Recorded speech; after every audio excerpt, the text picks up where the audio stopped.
Necesitamos hoy y siempre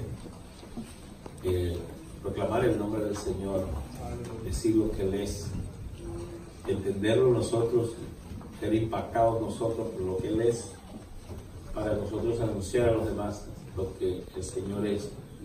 El apóstol Pedro le decía a la iglesia: ustedes son linaje escogido, real sacerdocio, nación santa, pueblo adquirido por Dios. Y le dice, ¿para qué, verdad? Para que anunciéis las virtudes de aquel que nos llamó de las tinieblas a su luz admirable. Entonces tenemos el propósito de proclamar el nombre del Señor. De muy pronto estas sillas tienen que ser insuficientes, porque vamos a hablar del Señor, vamos a proclamar al Señor, vamos a traer a las personas, vamos a meter a las personas en el reino de los cielos y vamos a proclamar lo que es el Señor para nuestras vidas. Yo quiero inspirarle en esta tarde ya a lo que es Jesús, porque el Evangelio se trata de Jesús y la razón de ser de la proclamación del Evangelio es proclamar a Jesús. El versículo que leíamos al comienzo dice: toda potestad me es dada del cielo y de la tierra, por tanto, ir y hacer discípulos a todas las naciones. Hasta ahí no se dice qué es lo que tenemos que decir, pero dice: en mi nombre echarán fuera demonios, hablarán nuevas lenguas, tomarán en sus manos serpientes o cosas mortíferas y no les hará daño. El Evangelio se trata de proclamar a Jesús, y yo quiero exponer algunos de esos títulos que tiene Jesús para que nosotros cumplamos con dos propósitos: el conocer más de Jesús y el entender más por revelación y por conocimiento de Jesús nos va a dar dos beneficios. Primero, vamos a salir a proclamar. Una vez que uno sepa la grandeza del Dios que tiene, entonces va y lo anuncia y lo proclama.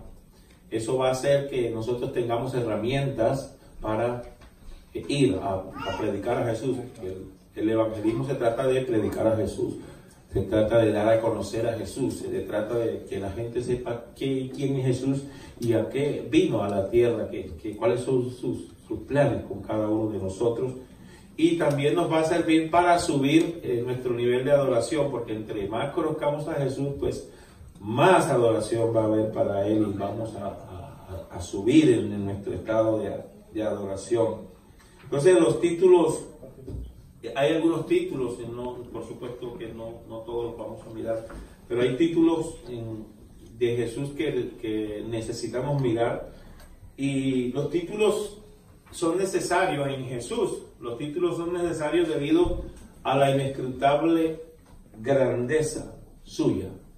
Por ser Jesús tan grande, se necesitan, y los escritores bíblicos se valen de varios recursos para tratar de dar una definición por lo menos bastante acertada o cercana a lo que es Jesús. Entonces, como se trata de un ser tan grande y tan extraordinario, pues hay varios títulos que la Biblia usa para que los que nos hemos acercado a Jesús tratemos de entender un poco más, de comprender más quién es Jesús. Y eso también hará que nuestro amor por Jesús sea mayor.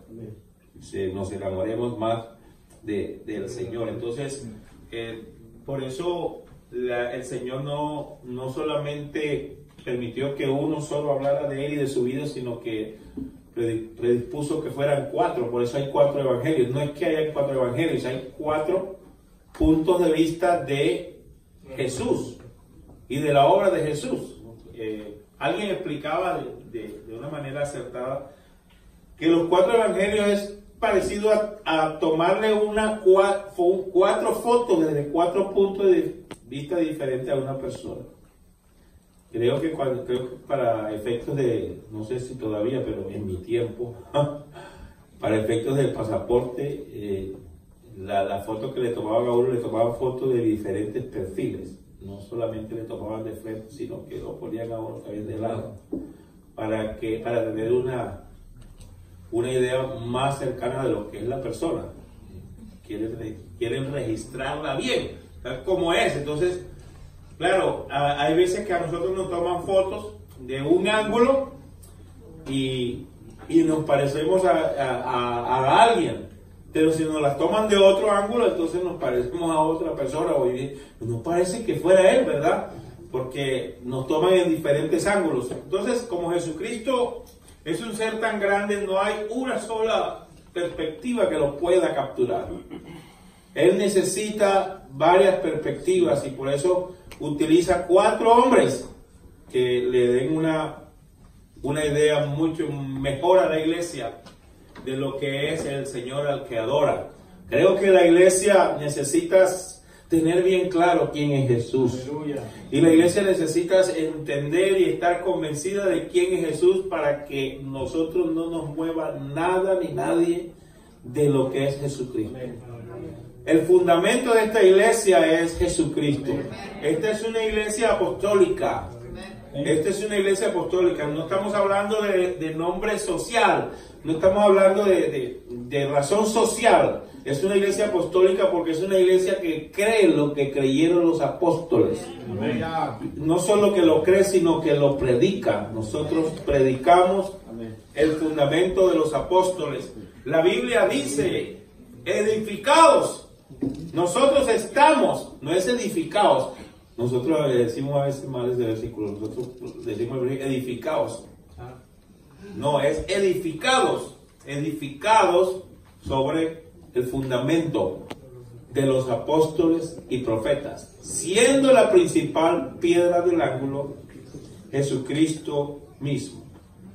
Entonces los títulos de Jesús revelan su identidad y nos dan una idea o una pista del valor de sus acciones. Las cosas que Jesús las hizo en virtud de lo que Él es. Es decir, que las obras de Jesús se desprenden de lo que Él es. Entonces, lo primero es que hay que ser para después hacer. Primero se es y después se hace. ¿Cuántos creen que Jesús es sanador? Amén. Jesús es sanador, pero Jesús no es sanador porque sana. Él sana porque es sanador. Es al revés. Es decir, que Jesucristo no necesita sanar para saber que Él es sanador. No, Él es sanador. Y por ser sanador, Él sana. Amén. Entonces, Jesús lo hizo en virtud de lo que Él es. Las obras de Jesucristo se desprenden de su esencia. Claro, nosotros conocemos a Jesús por lo que Él hizo, pero lo que Él hizo está condicionado por lo que Él es.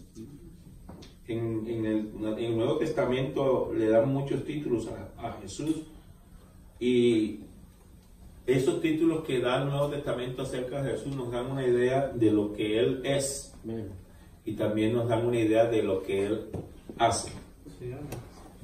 Por ejemplo, la Biblia dice que el Padre busca adoradores, ¿verdad? No solo quien adore, sino que alguien que en esencia sea adorador. Porque el que es en esencia adorador, adora. Jesús en esencia es un sanador, porque tiene poder para sanar. Pero Jesucristo no necesita demostrar, o no necesita ser sanador, sanar para ser sanador. Él no necesita sanar para ser sanador. Él es sanador porque sana. Bendito sea el nombre del Señor. Bueno, una de las palabras más comunes que se le dice a Jesús es el Cristo. Jesús es el Cristo. Esa palabra Cristo viene del hebreo que significa el ungido. El ungido. Cristo significa ungido. Hay que entender que Cristo como tal no es un nombre, sino un título de Jesús. O sea que Él no se llama Cristo, Él le dice el Cristo. Por eso es que Pedro dice, tú eres el Cristo. No dice tú eres Cristo, sino tú eres el Cristo. Y cuando se pone ese artículo ahí, entonces uno entiende que tiene que ver con un título. Él es el Cristo. Y esa palabra en hebreo es el Mesías. O sea, en griego es Cristo, significa ungido. En hebreo es Mesías, significa ungido. O sea que es Mesías en hebreo y es Cristo en griego. ¿Y qué es un ungido?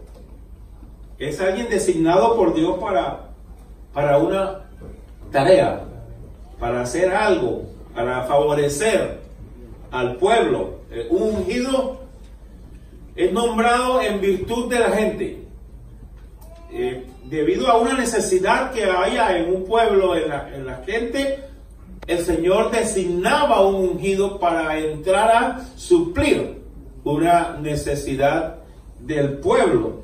Entonces, cuando nos referimos a Cristo, Cristo es nombrado debido a una necesidad, que era la necesidad de un ungido o un salvador. Por eso Cristo es salvador. Cuando nos referimos a Cristo, nos estamos refiriendo a su oficio de salvador. Bueno, Pablo hizo algo bonito, que fue de unir el nombre de Jesús y lo relacionó directamente con su título o con lo que él hace. Entonces Pablo tomó y puso un solo nombre y puso Jesucristo. ¿Saben qué? Eso es muy original de Pablo, Jesucristo. Porque si usted va a los evangelios no hablan de Jesucristo, sino hablan o de Jesús o del Cristo. Pero Pablo unió a los dos, porque él dice, él es Jesús, pero él es el ungido, o él es el Salvador. Entonces, cuando la persona ya dice Jesucristo, le está diciendo su nombre y le está diciendo su principal oficio, o está evocando un oficio de ese Jesús. ¿Estamos entendiendo, no, hermano? Entonces, en el Antiguo Testamento, el término Mesías significaba el ungido de Dios para un trabajo específico. Entonces, bajo ese título de Mesías, entonces en el Antiguo Testamento había Mesías. Porque Mesías es el significado de ungido. Entonces, cualquier ungido en el Antiguo Testamento era un Mesías. ¿Y quiénes eran los que eran ungidos en el Antiguo Testamento? ¿Recuerda quiénes se ungían en el Antiguo Testamento? Los reyes. ¿Quién más? Los sacerdotes y los profetas. Eran tres personas que Dios había designado para favorecer al pueblo. Había una necesidad en el pueblo y Dios tomó Mesías para suplir esa necesidad. Entonces un sacerdote era un Mesías. Un profeta era un Mesías. Un rey era un Mesías. ¿En qué sentido? En el sentido estricto de la palabra. Porque Mesías significa un ungido o un enviado. Recuerde usted que el Salmo 133, hablando de la comunión y todo esto, y hablando de la unción y el significado de tener buena comunión los unos con los otros, dice, es como el buen óleo. Hace una definición de la importancia de la armonía y del efecto que tiene la armonía en la gente de Dios. Dice, es como el buen óleo que desciende sobre la barba de Aarón. ¿Quién era Aarón? El sumo sacerdote. Entonces el sacerdote era ungido para quedar capacitado para la labor que el Señor le había encomendado. Los profetas eran unos mesías. ¿Por qué? Porque ellos decían, antes de decir cualquier profecía, ¿qué decían ellos? El Espíritu de Jehová está sobre mí, porque me ha ungido Jehová. Esto creo que dice en Isaías 61, ¿verdad? Me ha ungido Jehová. Entonces el profeta está diciendo que él es un ungido de Jehová. O sea que Él es un Mesías. Entonces, solamente estos tres tenían la unción para hacer el trabajo que Dios quería. El rey, el profeta y el sacerdote. Estos tres eran ungidos. Entonces, hermanos, ya en el Nuevo Testamento, todos los escritores del Nuevo Testamento ya apuntan y van reduciendo y van cerrando el círculo y ya dicen, ya no hay otros Mesías. Ahora hay un solo Mesías. Amén. Ya no hay varios reyes. Ahora hay un solo rey. La mujer samaritana le dijo a Jesucristo, me parece que tú eres profeta. Y era verdad, Jesucristo es el profeta. Ahora es el verdadero profeta. Es decir, que todos esos títulos que tomaban los reyes, los sacerdotes y los profetas en el Antiguo Testamento, ahora quedan reducidos en una sola persona. Alaba el nombre del Señor. Israel, en los tiempos de Jesús, vivía con una añoranza, y era que ellos querían que Jesús restableciera la monarquía en Israel. Claro, porque la monarquía, sobre todo en la época dorada de Israel, fue muy fuerte en Israel. Yo les había hablado aquí de la época dorada de Israel, que fueron 120 años de época dorada. Fue la época en donde Israel vivió el mayor auge de su vida. En la época dorada, que estaba compuesta por 3 reyes, que era Saúl, David y Salomón. Cada uno de ellos reinó 40 años. Es decir, que fueron 120 años en que esa nación fue muy próspera, fue floreciente. Fue la mejor época de Israel. Pero usted sabe que después de eso, Israel se cayó. ¿Por qué? Porque hubo una división. Cuando hay una división en un grupo, la división debilita.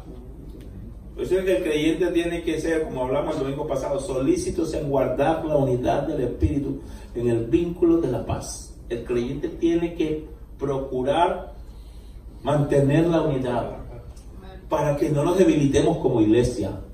Porque cuando una iglesia empieza a ponerse bandos, el uno de un lado y el otro del otro, la iglesia se debilita.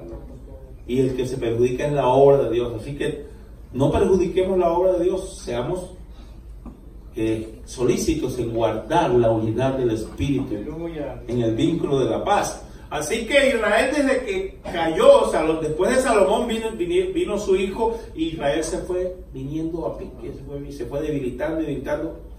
E Israel nunca más volvió a ser lo que fue en los 120 años en donde esos 3 reyes gobernaron. Y era una añoranza de ellos de que algún día queremos que regrese ese tiempo, esa época de gloria, de victoria.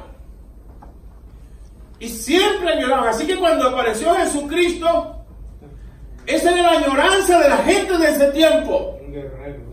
Queremos que Jesucristo es el hombre que nos va a traer esa gloria de esos 120 años que tuvimos. Es el que va a restaurar la gloria de Israel. Por eso cuando él se iba, los discípulos, ¿qué fue lo que le preguntaron? Señor, ¿restaurarás el reino de Israel en este tiempo? En otras palabras, Señor, tú no serás que nos puedes sacar del imperio, del yugo del imperio romano, y que seamos otra vez esa nación floreciente. Bendito sea el nombre del Señor. Pero Jesús vino a hacer mucho más que eso. Jesucristo vino a formar un pueblo muy especial. Y él hablaba de un reino mucho más grande, más poderoso. Porque el reino de los cielos no es comida, ni bebida, ni poder, ni gobierno terrenal, sino justicia, paz y gozo en el Espíritu Santo. El reino de Jesucristo era un reino mucho más profundo. Un reino que iba a meterse en el corazón de la gente. Un rey que iba a conquistar el corazón de la gente. Bendito sea el nombre del Señor. Aleluya. Él es ese Mesías, ese es el Cristo. En Isaías 53 habla de que ese Mesías debía, además de eso, ser un siervo sufriente, pero con la idea de ser un rey. Debía ser un siervo, pero con la idea de ser un rey. Él debía ser un siervo, debía ser el Cristo, el ungido, pero también tenía que ser el rey. Hay otra función de Cristo, otro título muy nombrado en el Nuevo Testamento acerca de Cristo, y es el Hijo de David. Jesús es el Hijo de David. Él es el Hijo de David según la carne, pero Él es la raíz de David. ¿Saben qué diferencia es una cosa de otra, verdad? El Hijo de David es que Él vino según la carne de David. Él es hijo de David. Pero también dice la Biblia que Él es la raíz de David. Es decir, que Él es antes de David, la raíz primero. Bendito sea el nombre del Señor. Aleluya. Entonces, ¿por qué evocar? Fíjense que va como relacionado con lo mismo, porque ese título de Hijo de David es también evocar al más grande rey que tuvo Israel en toda su historia. Porque David es el rey más grande que tuvo Israel en toda su historia. Y entonces se habla de Jesús como el Hijo de David, como el que iba a hacer lo que hizo David también. Bendito sea el nombre del Señor. El pueblo se volvió nostálgico,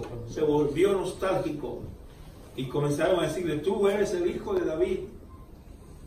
El Bartimeo, el ciego, así le dijo cuando gritó pidiendo la sanidad. Bartimeo sabía lo que estaba diciendo, no estaba diciendo una cosa al azar. Él sabía lo que estaba diciendo: Jesús, Hijo de David, ten misericordia de mí, Hijo de David. Bendito sea el nombre del Señor. Aleluya. Durante esa época del Imperio Romano, como dije anteriormente, había una nostalgia en el pueblo y estaban esperando por un nuevo David que restituyera la gloria de Israel. En el tiempo que nació Jesús, todo estaba pasando como en una rutina. Todo era como una rutina, nada pasaba ahí. Pero había en la gente, en el corazón de la gente, que apareciera algo diferente, que viniera algo y cambiara el rumbo de las cosas. Aleluya. Y Simeón era uno de ellos que sabía que en algún momento Dios iba a poder obrar otra vez, que iba a obrar. Y Simeón se iba al templo a pedir por ese Mesías, por ese Cristo. Y oraba en el templo pidiéndole, Señor, el Mesías, Señor, que venga el Mesías, que venga el Mesías. No sé cuántos años duraría Simeón orando, pidiendo el Mesías, pero en cualquier momento de eso que él estaba orando, aleluya, estaba allí y de repente aparece, allá viene, entra por el templo ese día, entra una pareja joven con un niño en sus brazos. Aleluya. Y Simeón entendió, aleluya, que ese niño que venía ahí en brazos de sus padres, ese era por el que él estaba orando por tantos años. Hoy cuando él lo vio, lo pidió y lo tomó en sus brazos. Y le dice al Señor: Señor, despídese a tu siervo en paz, porque mis ojos han visto por lo que he estado orando. Aleluya. Simeón sabía que en ese momento había nacido una esperanza verdadera. Bendito sea el nombre del Señor. Aleluya. Vamos a mirar el Salmo 132, que nos está hablando precisamente de ese sucesor que tanto estaban esperando. Salmo 132, versículo 11, vamos a mirar. Gloria al nombre del Señor. Gloria al nombre del Señor. En verdad juró Jehová a David, y no se retractará de ello. De tu descendencia pondré sobre tu trono. Es una profecía. De tu descendencia pondré sobre tu trono. El Salmo 89 también hace referencia a esto. El versículo 24 del Salmo 89 dice: mi verdad y mi misericordia estarán con él, hablando de el sucesor de David, y en mi nombre será exaltado su poder. Versículo 34 al 36 dice: no olvidaré mi pacto, ni mudaré lo que ha salido de mis labios.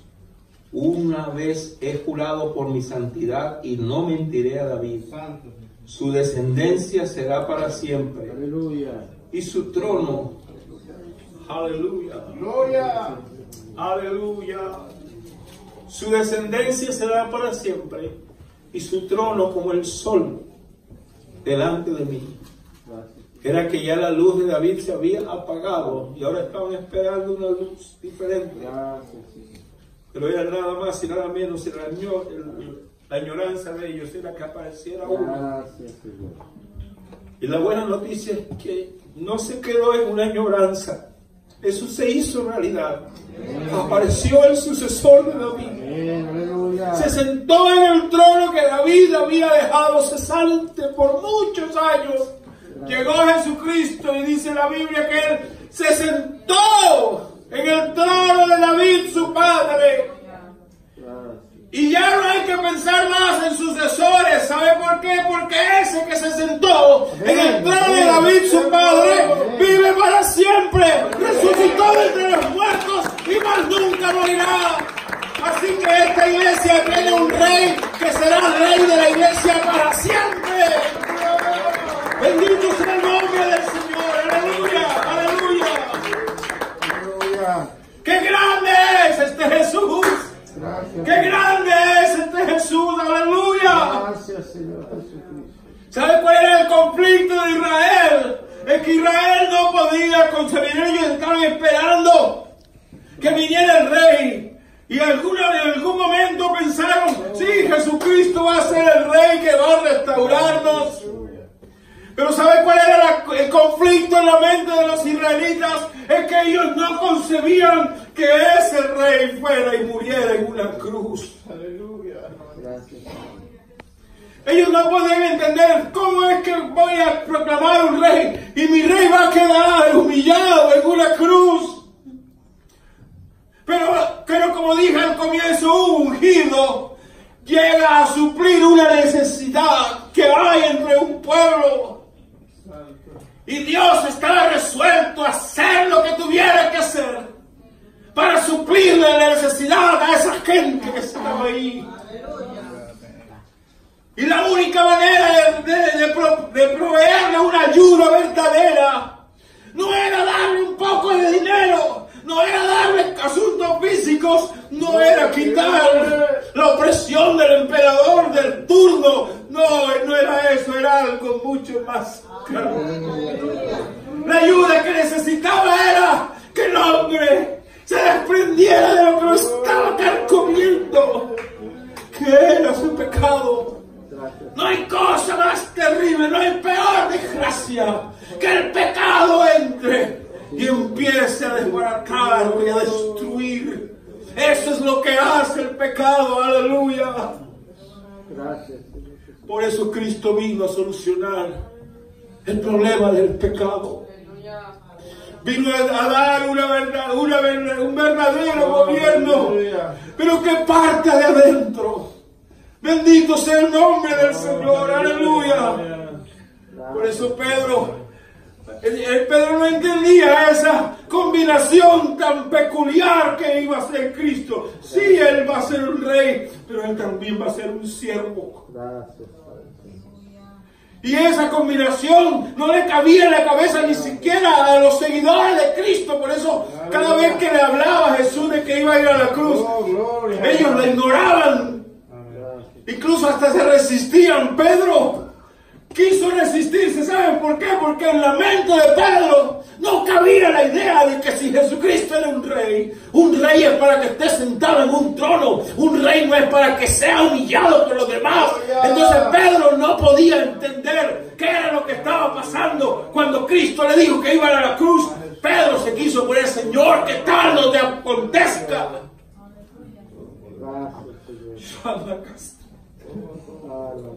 Y Pedro luchó con ese conflicto en su mente hasta el último momento. Porque recuerde usted que cuando vinieron todos esos asesinos cargados con palos para que era Jesucristo, el mismo Pedro, hasta ese momento no podía entender que sí, Él es el rey, que Él es el Mesías, pero tenía que ir a la cruz. Aleluya. Pedro no lo entendía y quiso evitarlo. Gracias, Señor. Pero era necesario. Era necesario que el Cristo padeciese para que por su muerte Él nos diera vida a todos. La muerte de Cristo trajo a luz la vida y la inmortalidad. La muerte de Cristo trajo una verdadera esperanza para la humanidad. La muerte de Cristo trajo el verdadero líder que necesita este mundo. Este mundo no necesita líderes que le den dinero a la gente. Este mundo necesita líderes que hagan sentir bien en el sentido material a la gente. Este mundo necesita un líder que se meta profundamente en el corazón de la gente y desde allá los transformen. Y el único que tiene el poder y la capacidad para hacerlo tiene nombre propio. Se llama Jesucristo. El ángel le dijo a María: aleluya, llamarás a tu nombre y su nombre lo llamarás Jesús, porque Él salvará a su pueblo. Yo alabo a Jesús. Jesús es la razón de ser de esta iglesia, hermano. Jesús es la razón de ser de tu vida. No saques a Jesús de tu vida porque es la peor tragedia que puede pasarte. Aleluya. Aleluya, aleluya, aleluya.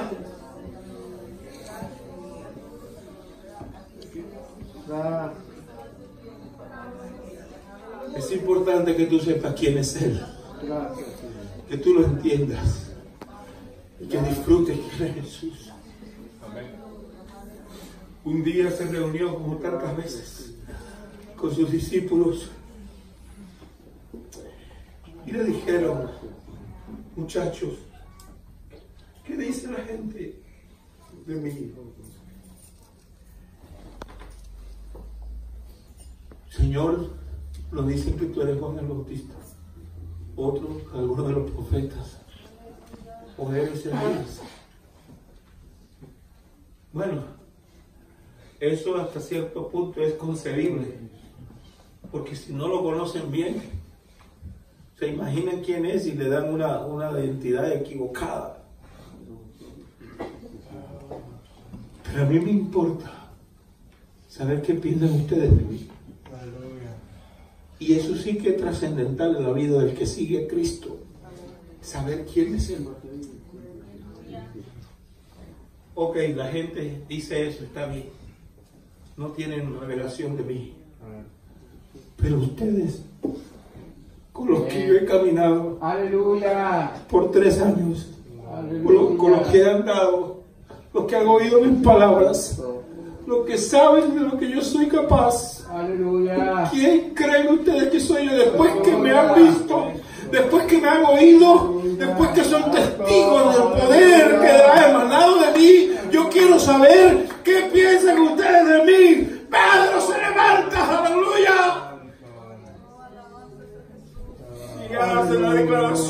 poderoso. Tú eres el Cristo. Tú eres el Cristo. Tú eres lo que la humanidad ha estado esperando por años.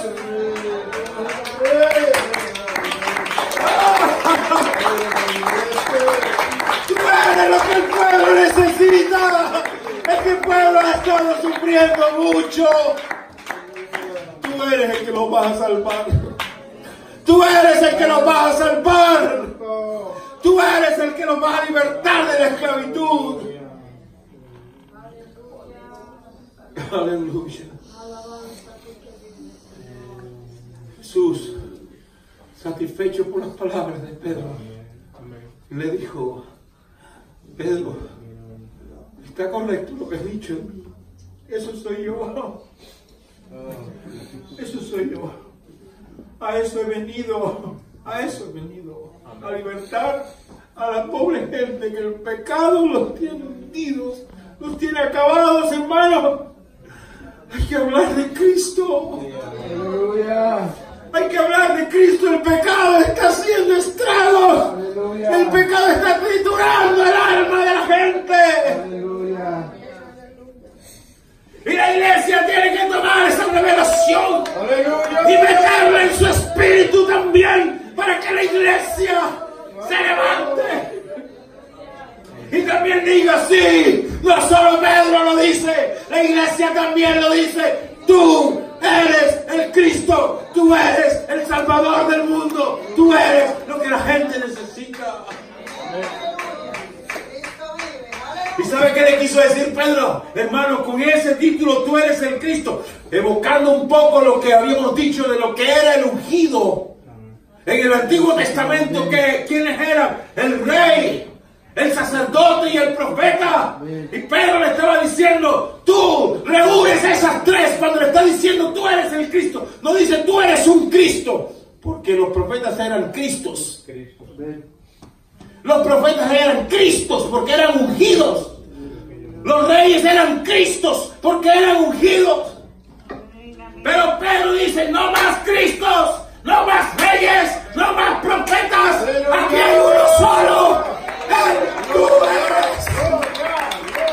Tú eres. Tú eres.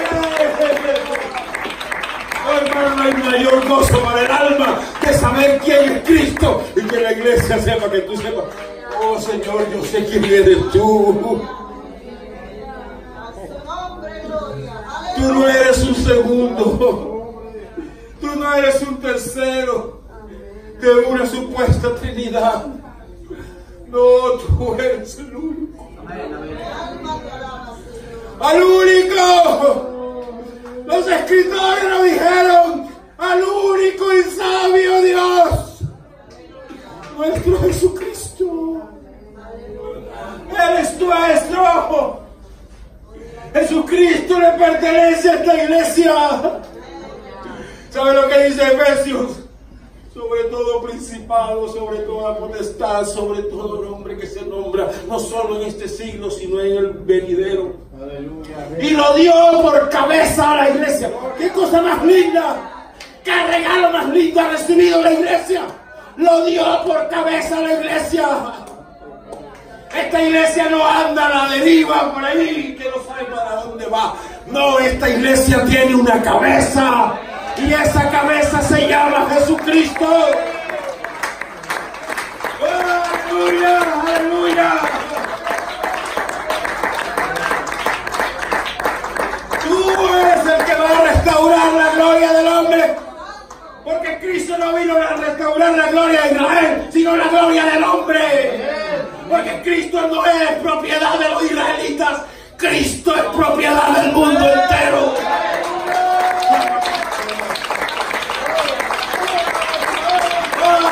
Porque el versículo no dice: porque de tal manera amó Dios a Israel. No, de tal manera amó Dios al mundo.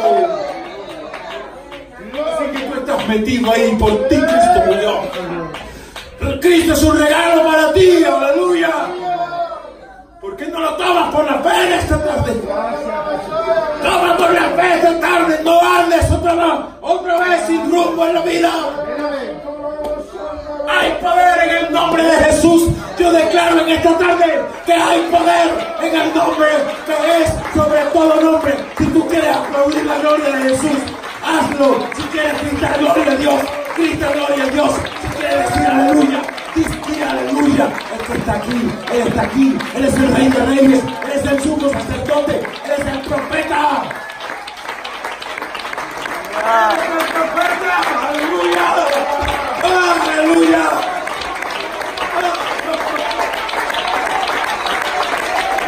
Alábalo, hermano. Alábalo. Grita Jesús. Grita que Él es tu Rey. Grita que Él es tu Cristo.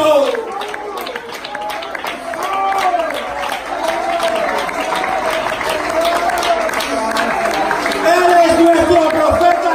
¿Sabe qué hacía un profeta? De marcarle el destino a la gente, de marcarle el futuro a la gente. Y es el Cristo. Cristo nos ha marcado el destino.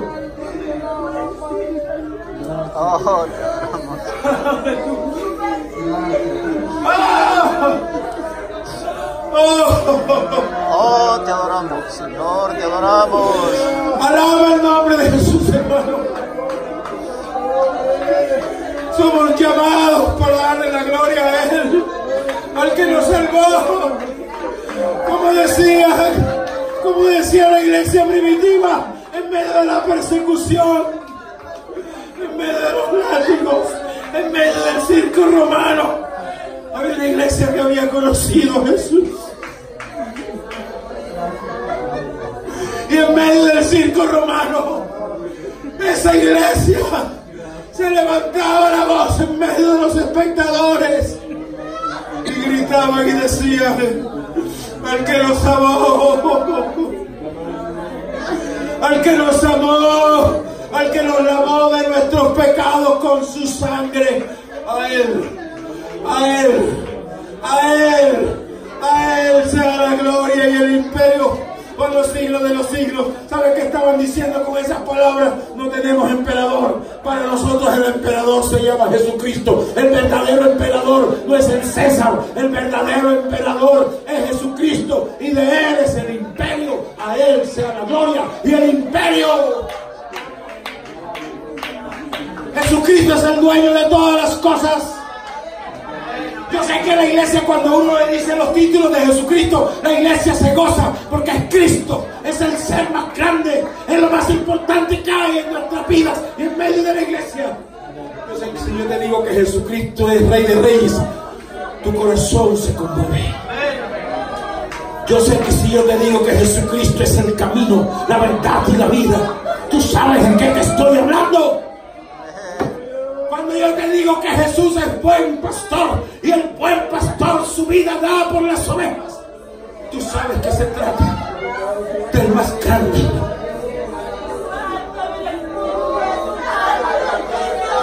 ¡Alábalo!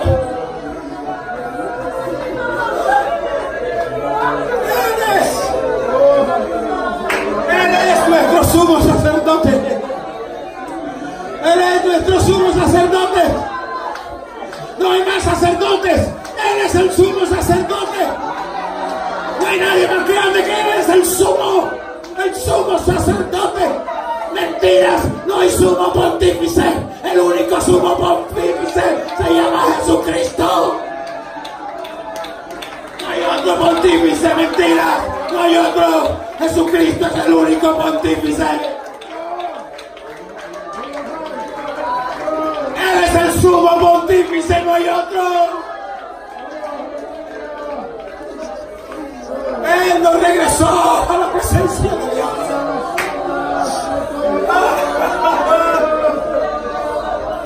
Estábamos alejados por el pecado. El sumo sacerdote nos puso de regreso a la presencia de Dios. Estamos de vuelta en la presencia de Dios. Porque hubo un sacerdote que nos regresó a la presencia de Dios. Esa que se nos había ido. se nos había ido por causa del pecado. Isaías dice, no se ha grabado mi oído para no oír. Yo todavía quiero oír. Pero le dice al pueblo, pero vuestras iniquidades han hecho separación entre mí y ustedes. Ese era el problema que nos tenía alejados de Él.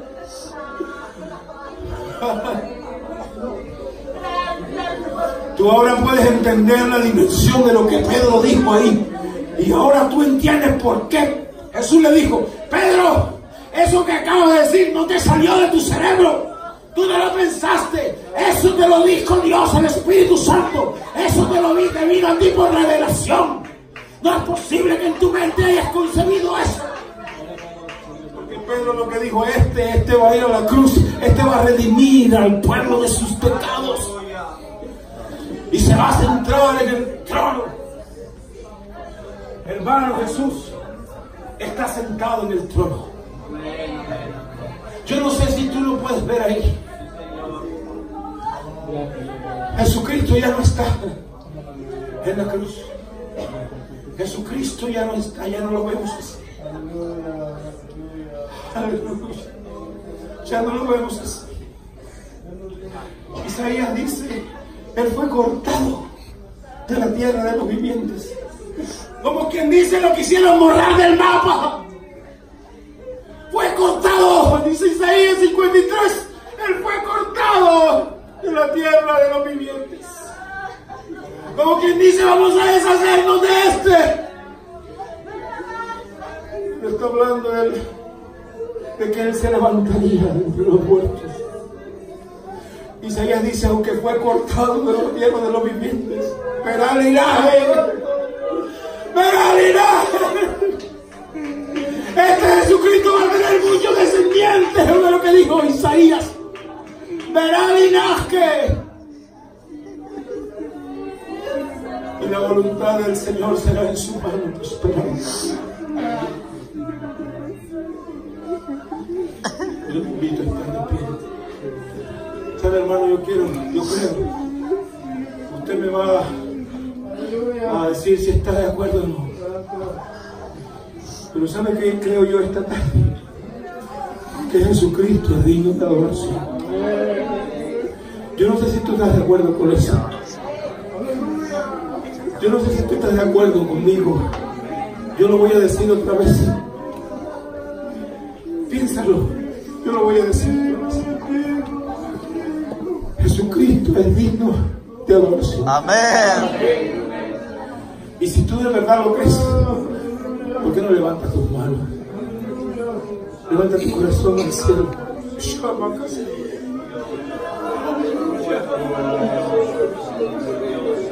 Él es el grande. Él es el grande. Adóralo.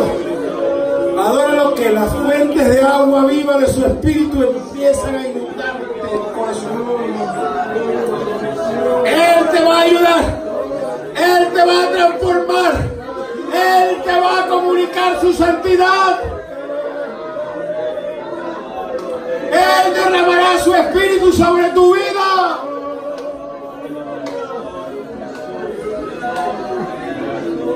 Alábalo, hermano, alábalo.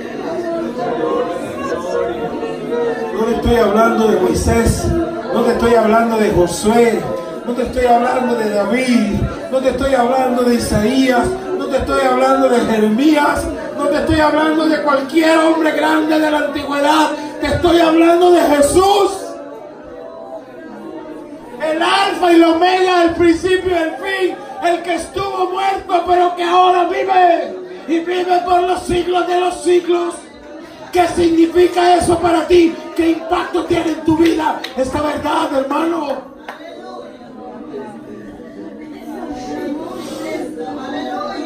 Eres digno, eres digno, eres digno. Jesús es digno. Jesús, Jesús, el nombre es Nombre sobre todo nombre, nombre sobre todo nombre es el nombre de mi Cristo. Tú eres mi Cristo, tú eres mi Cristo. Tú eres mi Cristo. No necesito más, no necesito más. Hermano, esta iglesia tiene un Salvador y tiene nombre propio, se llama Jesús. Honra y gloria al Rey de Reyes. Honra y gloria al Rey de Reyes, el Señor de los señores. La iglesia se postra en esta tarde en adoración delante de Él.